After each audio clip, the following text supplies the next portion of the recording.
I still remember the silence after we lost him.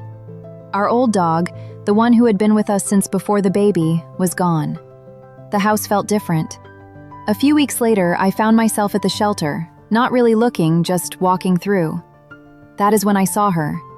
She was pressed into the corner of her kennel, thin, her coat dull, her eyes avoiding everyone. The tag said she had been found in a backyard operation, one of many dogs who had never known what a home felt like. The first month was not easy. She did not know how to be a pet. She flinched at sudden sounds. She would not climb stairs.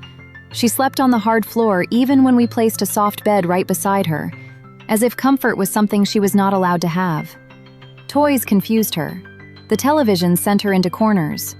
There was a sadness in the way she watched us, gentle but distant, like she was waiting for this new life to be taken away.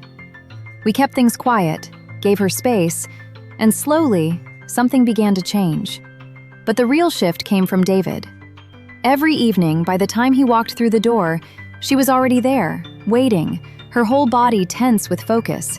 Not anxious, but expectant, like she had been counting the hours. The moment he knelt down, she melted into him, pressing close, burying her face against his chest, letting out soft sounds that seemed to say, "You came back." Every single day without fail. Even when she was still afraid of so many things, she was never afraid of him. Our son Eli was only a few months old, and I worried at first. She was so fragile, so unsure. But she surprised us. When Eli approached, she did not run. She lowered herself to the ground, calm and careful, letting him touch her fur with those clumsy little hands. She walked beside him in the garden, slow and patient, matching his tiny steps as if she understood he needed her to be gentle. Then came the day she ran into the ocean.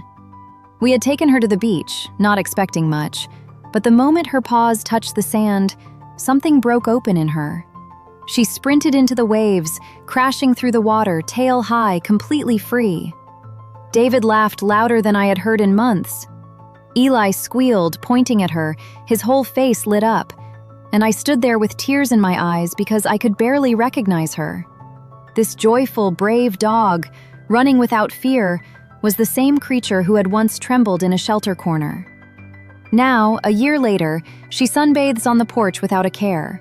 She sleeps deeply, stretched out on the sofa, snoring softly. She hikes with us on weekends, swims in pools, and plays with toys she once ignored. But some things never changed.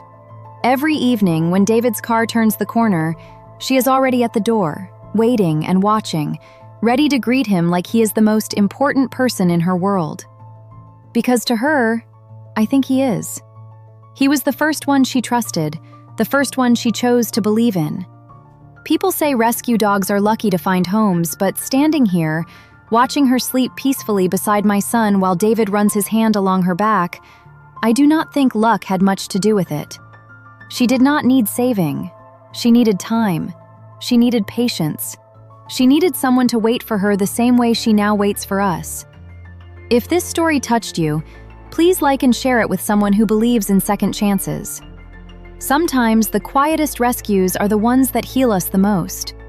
If you are thinking about adopting, take your time, be patient, be present, and be ready to be chosen right back.